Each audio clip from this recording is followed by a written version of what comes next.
Olá a todos, sejam bem-vindos ao primeiro vídeo sobre o Ulmus parvifolha, que também pode ser chamado de ulmeiro, olmo ou Chinese elm. É uma planta com origem na China, Coreia e Japão. Ao longo desta apresentação, vamos falar de uma maneira teórica sobre esta espécie, onde vocês poderão perceber tudo aquilo que necessitam para no futuro poderem cultivar esta mesma espécie.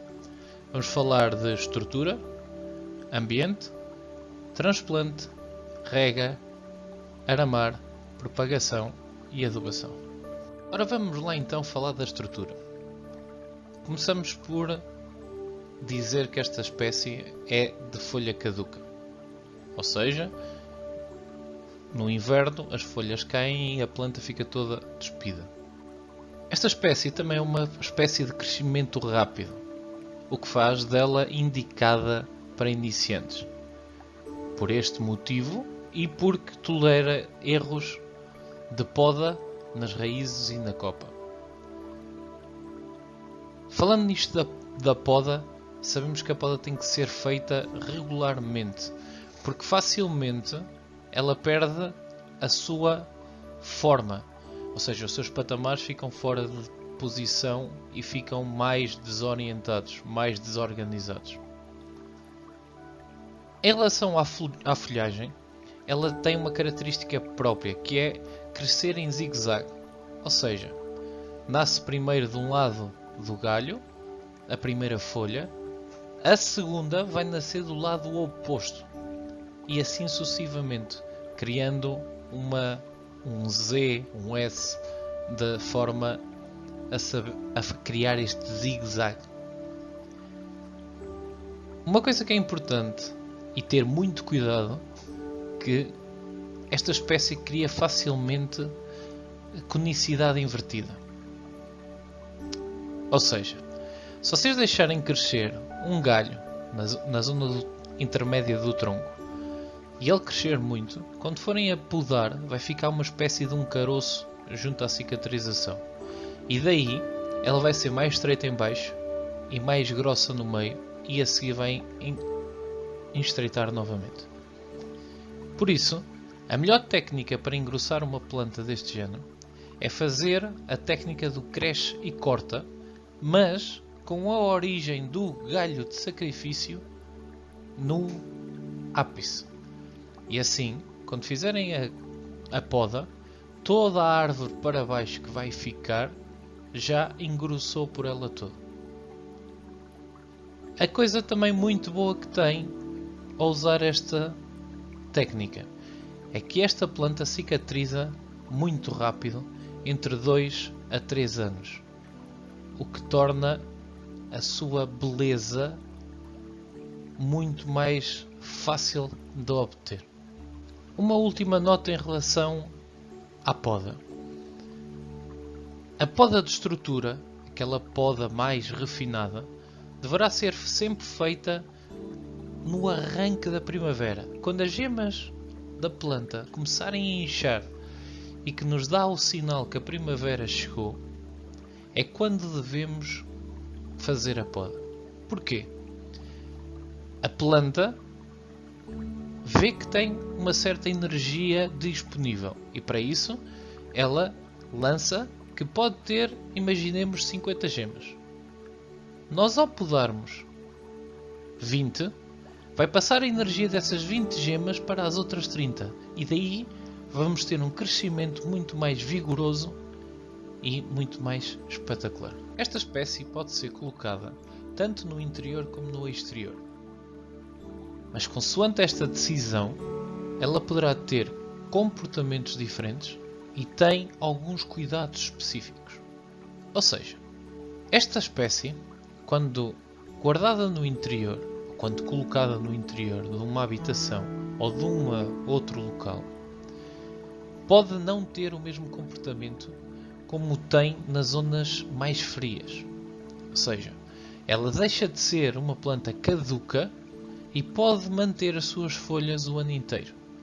Tanto quando a metemos no interior ou quando estamos em zonas mais quentes.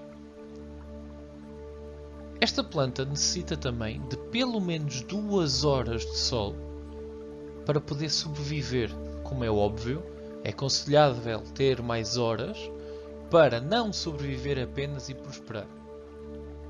Quando há pouca luz, as suas folhas começam a ficar meias amareladas. Isto é uma indicação para o tratador de que necessita de expor mais tempo e mudá-la para um local melhor.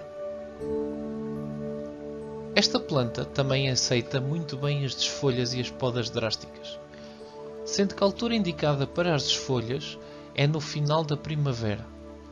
E assim podemos, com isto, despoltar um melhor crescimento em alguma zona específica que nós precisamos da planta. Quando posta no exterior, é preciso ter muito cuidado com a geada, porque sendo esta planta de zonas de temperatura mais amena, ela não tolera temperaturas muito frias e a geada aqui diretamente.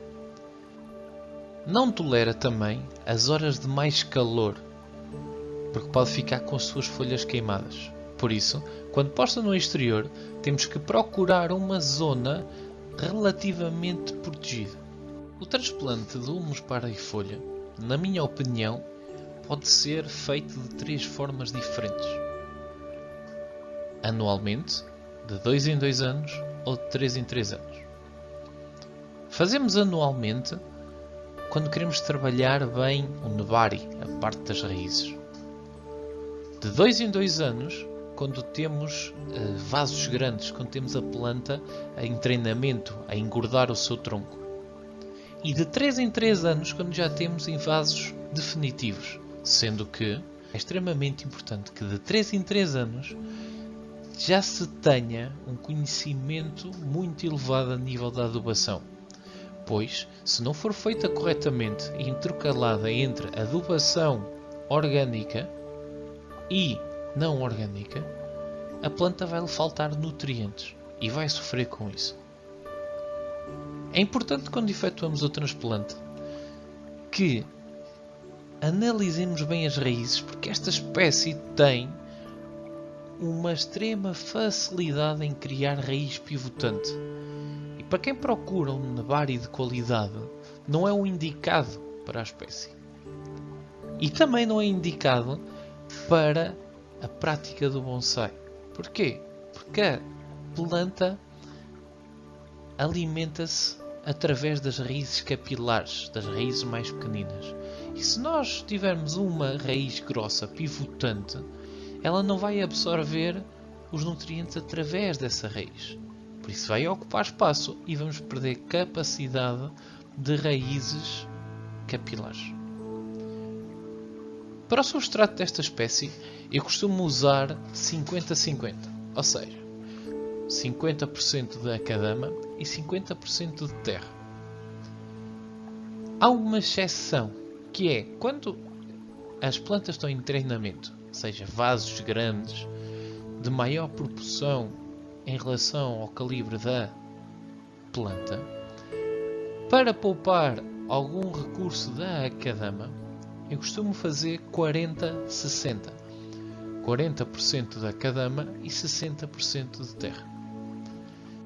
A rega desta planta deve ser abundante, tanto que até em certos casos, em zonas muito quentes do interior, a rega deve ser feita bidiária, para garantir que não há uma desidratação. Para termos a certeza que a planta não está desidratada, basta analisarmos as folhas, que se começarem a ficar meias amareladas, quer dizer que a rega não está a ser correta. Uma coisa que pode ajudar a impedir a desidratação da planta é fazermos a rega da copa ou até mesmo a pulverizar. Esta planta, esta espécie, não tem qualquer tipo de constrangimento com esta atividade. Por isso, das alturas de mais calor, se tivermos disponibilidade e para garantirmos uma boa saúde da nossa planta, Deveremos pulverizar as folhas de manhã e à noite.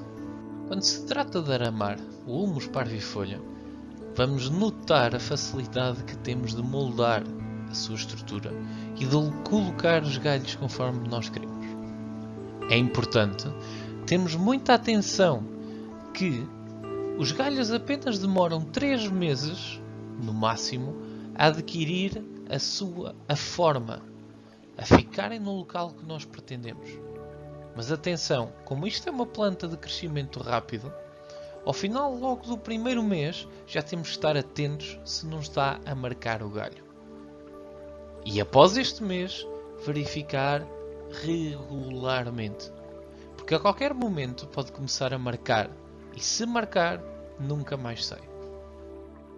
As duas formas usadas para a propagação desta espécie, esta aqui e a alporquia. Sendo que esta espécie é tão rápida em raizar que basta apenas 3 a 4 meses para ela ganhar raízes. No próximo vídeo eu vou explicar melhor como é que vocês poderão fazer as vossas estacas e como obter o melhor resultado. A adubação desta espécie é constante, apenas interrompida na altura do inverno, que é quando a planta está em dormência. Mas, nos locais onde ela não perde as folhas, ela não entra em dormência. Assim sendo, a adubação é feita todo o ano. De preferência, mensalmente. Pois, como ela é de crescimento rápido, necessita de uma maior quantidade de nutrientes para ter energia para acompanhar o seu crescimento. E assim chegamos ao final desta apresentação. No próximo vídeo, vamos começar a pôr em prática estes conhecimentos. Se tiverem alguma dúvida, deixem nos comentários e assim que possível eu responderei a todos. Não se esqueçam de deixar a vossa subscrição. Tenham um bom dia e toca a projetar.